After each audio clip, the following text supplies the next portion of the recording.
আমি বলছি যে এখন সবার যেটা প্রয়োজন সংকীর্ণ স্বার্থের ঊর্ধ্বে এটা রাজনৈতিক দলের প্রয়োজন, এখানে সরকারের প্রয়োজন এবং বিভিন্ন গোষ্ঠী যারা আছে তাদেরও এই নিজস্ব ছোট স্বার্থের ঊর্ধ্বে উঠে চিন্তা করাটা দরকার। ঠিকই বলেছেন যে আমাদের এখন বেশ কঠিন অবস্থার মধ্যে আমরা আছি, আমাদের পরিসংখ্যানও কিন্তু সেটা দেখাচ্ছে, দারিদ্র্যের হার কিন্তু বেড়েছে।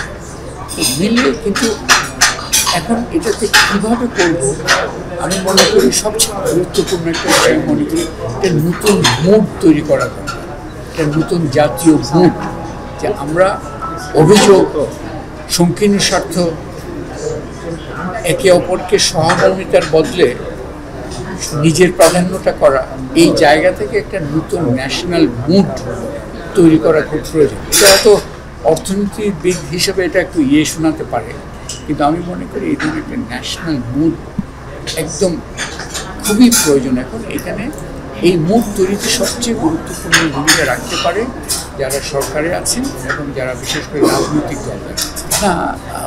এই যে একটা করণীয়টা আমরা বলছি, আমাদের তো বাংলাদেশের অভিজ্ঞতা হচ্ছে সবসময় আমাদের ধাক্কা দিয়ে আগাতে হয়, আমাদের সবচেয়ে ভালোটা আমরা কোনো সময় পাই না।